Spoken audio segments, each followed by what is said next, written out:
1. I work at a drive-in diner in Wisconsin. Imagine a Sonic the Hooter's love child with a uniform of a tank top and a miniskirt. This diner served burgers, fries, milkshakes, and sundaes straight to your car. The makeup of the town consists of rich lake-dwelling elderlies or soccer moms in Porsche caravans. So as you can imagine, the amount of entitlement that overflowed from these cars would require a uniform change to high-waist waiters. I am still currently employed there, going on my 5th summer, despite working 70 hours a week and wanting to die half the time because the money is too good, and college is too expensive to quit. The number of horror stories I have about this place could make its own 30-episode series on Hellfreezer.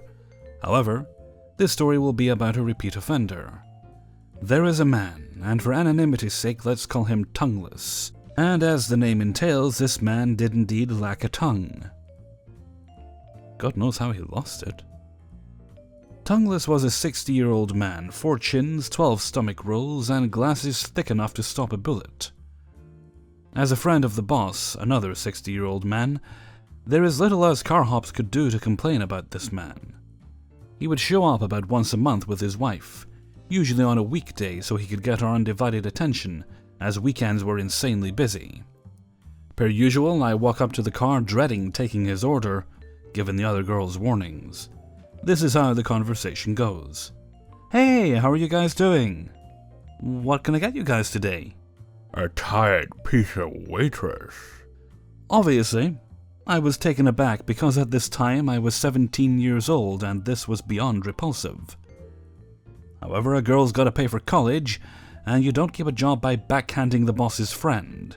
I compose myself and act as though I didn't hear his nasty comment right in front of his wife. Do you need a minute to look over the menu? No, but you're welcome to walk away, and I'll watch. I'm going to give you some time. Then I proceed to walk over to the bench where the other girls were sitting. There were only 2 cars there currently, so we are allowed to sit on the bench and talk until it gets busy. After less than a minute, he honks at me despite being parked 4 feet from me, so I go over begrudgingly to take his order. They order their food and I bring it out. Everything's fine and dandy. When I go to get the tray, this is the conversation.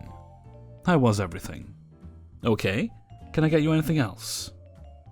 Can I get you to come home with me? Ha ha! I'm dying internally. I've got to finish my shift. What time do you get off? Pretty late and I need to work tomorrow, so I don't think that's gonna happen. Tongueless has no reply. Okay, have a great day you guys. Thanks for stopping by. I return to the bench when the manager of the building goes out to say hi to this despicable human. They talk for a bit, and then Tongueless leaves. The manager then told us girls that Tongueless had told him that we shouldn't sit like that on the bench, because he can see up our skirts and it's whorish of us. We sat with our legs firmly together, facing away from this man for that very reason. Needless to say, we were all pissed. He likely complained because I wasn't interested in screwing him. He continues to stop all the time, and each girl has their own horror story with him. 2. So I used to work at a movie theater and restaurant. I worked in the kitchen as a cook and dishwasher. Around Christmas time, a new company bought out the theater and opened their own under a new name. Lucky for me, they let everyone keep their job. Well, along with a whole new look, name, menu, rules, and everything else, we also got a new kitchen manager. His name was Mike. He had this thick New Jersey accent, and he was just an all-round asshole. He had this huge ego and loved to yell and talk down to people. Here is a list of some of the things he did to people. Number 1. One of my co-workers took a few days off because he was sick. He came back to work 3 days later. He had gone to the doctor and was diagnosed with diabetes. So he had let the managers know since he has to bring meds and stuff with him to work now. So, on his first day back, Mike walks by him and playfully asks, "Hey, Deshaun, wanna fight?" Deshaun says no. Mike responds, "Good idea, I'll kill you quicker than diabetes will." Number 2. We remodeled our bar area and we had the old marble countertops in the back. Mike comes in on his day off, drunk, takes 2 people from the kitchen to load the countertops into his car. Then he ends that night with offering beer to an underage girl who worked there. Number 3. He would come in on his days off and make the kitchen staff make food for his bowling team. I'm talking like 50 burgers and 100 chicken tenders. We'd end up running out of food we need for paying customers because he never cared. Number 4. I got food poisoning once because of something I ate at work. I missed 2 days of work, and on my day back, he followed me to the back hallway to tell me that I shouldn't be saying I had food poisoning because it makes him sad. And it may not have been food poisoning because some cleaning chemicals may have gotten on the food and made you sick. Oh, you mean like food poisoning? Number 5. Last thing I want to tell is anyone who works in a kitchen will tell you that you put kitchen knives in a special area because they are so sharp, and you want the dishwasher to be safe, as opposed to throwing it in the dish pit because it's really easy for it to get buried under more dishes. So one day I am on dish and I find this kitchen knife. I say to myself, but out loud, oh, this doesn't go here. As soon as I say that, Mike walks by me. Remember, I wasn't talking to anyone. Mike chimes in with an attitude. Why the fuck doesn't it? Because it's a kitchen knife, it's unsafe. Well, I'm the one who put it there. And I put it in the open. Was it in the open? No, Mike, someone put other dishes on top of it, which is why we put them elsewhere. Well, that's not my fault. I safely put it there. Anything to happen after that isn't my problem. It sure as hell would have been his problem if I grabbed this blade and cut my hand open again. I've got plenty of other Mike stories. 3. This is a strange story of 2 guests who dined at a small San Francisco restaurant numerous times over the course of 3 weeks. The bill they would accrue and the nauseous state they left me in. Back in 2015 or so, I was working as a manager of a restaurant in San Francisco. It wasn't an especially busy night, and our last guests were on their way out. It was approaching closing time at 10 p.m. when 2 guests, a middle-aged woman and her young adult son, came in looking to eat. We had a strict policy stating that if guests entered even a minute before closing, they could dine with us. We sat the 2 of them, and their server went to take their order. The kitchen was obviously eager to head home. When the server was heading my way with his notepad, I asked what they had ordered, so that I could communicate it to the kitchen and get it started ASAP. He looked me dead in the eye and said, "They ordered everything." Of course I thought he was messing with me, but he didn't budge. He showed me his notepad and they had ordered around 25 dishes between the 2 of them. Not all small dishes. Many of them were full-sized entree plates that I can barely finish on my own. He told me that when he explained just how much food they had requested, they sincerely asked him, "Do you think we should get more?" They legitimately had enough food for a party of 30. I ran to the office and called my boss, the restaurant's owner. She's wonderfully level-headed, and I wanted to pass the situation by her in case she thought it was as suspicious as I did. She and I came to the conclusion that we would feed them. The guests seemed a little sociably odd, but they didn't seem to be under any sort of influences. And they were actually very polite with their order. Being weird didn't seem reason enough to deny service. 20 minutes passed, and we're delivering their food to their table. The woman is taking bites of food here and there, but the man is shoveling food into his mouth like he hasn't had any in decades. He's making a huge mess and getting scraps all over the table and floor. He never touches his napkin. He continuously wiped his mouth with the sleeve of his hoodie. They had duplicate items on the table, and he would take a few bites of one plate and move on to the next identical dish, and again and again. He was doing the same with the drinks he ordered. Powered chugged half of it, asked for another, and powered chugged half of the new one, not actually finishing anything. About an hour into eating, the man got out of his chair, walked outside, wandered across the street into a dark and empty parking lot, and just kinda stood there. Didn't smoke, didn't pee, didn't take out a phone, didn't puke. He came back after 10 minutes and continued eating. It's now approaching 11:45 and more than half of the food is gone. The woman is now taking occasional small nibbles, and the boy looks like the man in the pie-eating contest scene from Stand By Me. He almost looks like he's going to pass out as he slowly shovels handfuls of food into his bulging mouth. I am sincerely worried this kid is going to eat until he pukes. Luckily, the woman asks for the check and requests a few to-go boxes. She pays the check without any sort of surprise at the bill, leaves a fair tip, and has nothing but the sweetest compliments to say about the food and the staff. We're all tired and annoyed and pretty grossed out, but it's honestly a little hard to be mad at these people. They call a taxi, and they're gone about 10 minutes later. These two mysterious guests came to my restaurant no fewer than 6 times over the next few weeks. Every single bit of the story was the same from night to night. They arrive minutes before closing. They order an insane amount of food. The man eats like a savage and takes a short parking lot break. They leave at almost the exact same time every night, paid their bill, left a nice tip, and said the nicest things. My restaurant was part of a very small family of restaurants in the city, and I would come to learn that they dined at our sister restaurants whenever they weren't at mine. Exact same story from each manager. 5 minutes to closing, too much food, starving kid, break outside, paid, tipped, complimented. After 3 weeks of this, they were just gone. They had mentioned that they were from New York and loved visiting San Francisco, but that's pretty much all we knew about them. Anyone ever seen anything like this before? What series of events leads someone to think this behavior is normal? Why would a young adult male feed himself to near agony every night like this? And they were both so genuinely sweet. The woman swore that her family of restaurants played a huge part in their visiting the Bay Area.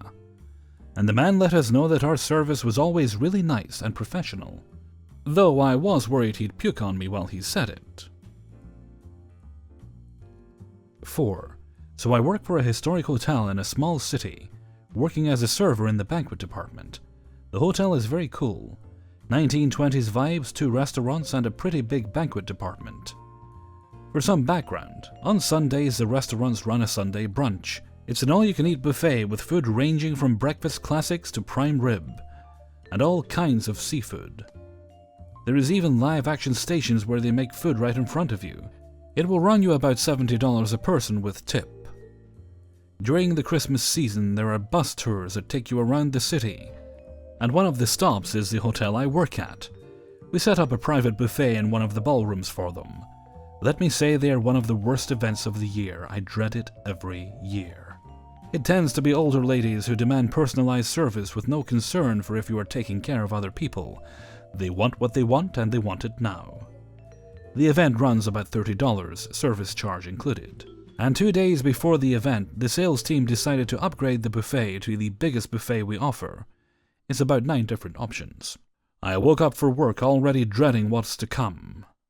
I had done this enough to know today is going to suck. I get into work and get everything ready for the first bus to arrive. When the first bus does arrive and they start seating them, I step out onto the floor and was greeted by a woman at a table that was reserved for another party. We'll call her Cranky Lady. Hi, how are you?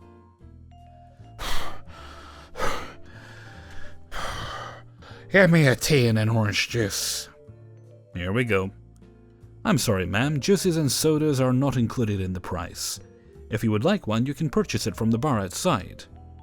You've got to be kidding me. Sharon? They're not even going to give us juice. Is this where I sit? There are no seats available with the rest of my group. Staring at all the available seats and smiling, I tell her if she can't find a seat with her, I can certainly make room for her. She huffs and puffs her way to the buffet and immediately complains about every option available. I let her blow out the lines and I apologized. She went back to her table. When she felt the time was right, she grabbed a plate and helped herself to whatever she wanted from the downstairs brunch buffet, and sat down at yet another reserved table in the restaurant. The restaurant manager was pissed. The sales manager and the bus tour coordinator and the restaurant manager went back and forth on how to deal with the situation. Cranky Lady had convinced more of the ladies to follow her lead, and more of the bus tours started stealing from the brunch buffet, to the point we had to set up security and send them back to their room. Before the bus tour left, one woman took me aside to tell me the buffet provided was the worst thing she had ever seen, and the fact that they could not eat off the brunch buffet was treating them as peasants who were not worthy. In my head, you are paying $30 and you have 9 options for food. Brunch costs $70. If you want more, pay more. What I actually said, I'm sorry you feel that way, ma'am. We try to accommodate at any price point. I was extremely annoyed how entitled this woman felt that she couldn't just help herself to anything she wanted. Side note, Cranky Lady had apparently been here before and caused multiple scenes over the years, and is no longer welcome at the hotel. Entitled Lady gets banned from a hotel for eating off a buffet she didn't pay for. 5. What started off as a gross story tonight ended with a faith in humanity conclusion. I occasionally pick up shifts at a diner in my college town. It's 24/7, so I'll usually be an extra set of hands at least once or twice a month. Unfortunately, the diner is right near a frat house and a big athletic practice space, so inappropriate behavior towards the waitstaff is nothing uncommon. The management knows who their clientele is, so all the waitresses are college gals and the uniform is skimpy at best. Our general directive is to be fun, meaning receptive to flirtation, and to get a manager only if we feel physically threatened. So after a long night of ogling and innuendos from customers, I'm down to just my last 3 tables. A guy wolfing down a burger alone with headphones on, a table of frat boys, not a speculation they were wearing their Greek letters, and a table of old women who evidently haven't seen each other in a while and were talking up a storm. So I'm taking drink orders from the old lady table. They order their food along with their drinks because it's so late. We have to get off to bed and it's Friday, so you're probably due for a party somewhere, or better yet, sleeping in. We don't want to keep you. And despite not wanting to keep me, told a long story to me about when they waitressed in college. The frat table spends 5 minutes debating drink orders while I stand there asking if they need a minute, and being ordered to stand by the table and wait. Finally, they ask me a question about the menu, but hold it way at the other end of their table, hoping I'd lean over to be able to look at the menu in my cleavage shirt. But this, dropping things on the floor, and all other manner of taking advantage of the skimpy uniforms are nothing new. So I just walked to the other end of the table to see, much to their disappointment. They were already pretty drunk when they came in. I debated serving them at all, but true to the restaurant's culture, they're lax about that sort of thing, so I didn't make a big deal. One of them asked for a lap dance. I laughed it off. They made a grab at my ass as I left to get the drinks. But it was so late and I was so exhausted I just dodged them and ignored it. I return with the drinks. The ringleader of the group asks if he can take a picture with me. I laugh it off, but also firmly decline. They insisted. I basically thought, okay, this is weird, but a picture is probably harmless, and I just want to go home. So I stand at a comfortable distance from the ringleader while his friend snaps a picture. That's when he puts his arm around me and not all subtly rests it on my boob. I pushed away from him, and quickly said I needed to get another order from the kitchen, planning to go clue my manager into what was going on. They follow up with the line as old as time. "Take more pictures and no tip for you." It is at this point, one of the old women stands up at her table. Hey, we saw the whole thing and you better stop it right now. Another chimed in with, "Don't serve them any more. We'll tip you double. Don't bother with these jokers." Another old lady looked at that old lady and said, "Jokers? More like scumbags." The frat boy shot off a comment about how the women needed to mind their own business. That's when one got right up and marched over to their table, and another followed, so they started old school lecturing the boys good cop, bad cop style. The bad cop grandma was going on about respecting women and respecting themselves, and respecting people in the service industry, and telling them she was disappointed in their conduct and her middle school grandson behaves himself more civilly. The good cop grandma was saying, I just don't want you boys to accidentally get yourselves in trouble, because times are changing and what you're doing isn't acceptable. She could even press charges. You need to look out for yourself and be more conscientious of where you are and what's appropriate, because one of these days a lady won't bother with the law, she'll just pepper spray you directly in the face. I was trying to decide whether to laugh or cry. I was so tired and so entertained it felt like a strange dream. When they'd spoke their piece, the frat boys had been lectured into submission. One tried deliberately dropping something as I was clearing their plates, but the old ladies were clocking their every move, even though they'd already finished their meals. One called out, Don't you do it! Don't you pick that up! The frat boys left immediately after, not only not leaving a tip, but coming up $2 short on their bill. They were already gone by the time I noticed. I thanked the old ladies again and again and offered them free desserts. They graciously declined and started to leave. Then one of the women took me aside, put her hands on my shoulder, and gave me a pep talk about standing up for myself, and not taking any guff from these scumbags, and how times have changed for the better since she was waitressing, and knowing when to say enough is enough in the most reassuring grandmotherly way. I am so grateful for these women speaking up on my behalf, and I won't be taking any shifts at this hellhole anymore. Hey everybody, Hellfreezer here, and thank you very much for listening to Spinning Plates number 27. And thank you very much to everybody who allowed me to use and sent in stories for use in this video. Okay, as it is the weekend, I'm going to keep the outro rather short. I just want to thank everybody for all the likes and comments throughout the week, and for those who have joined me in recent live streams, and I think we'll wrap it up there for now. So until next time, thank you very much for listening, and take very good care of yourselves.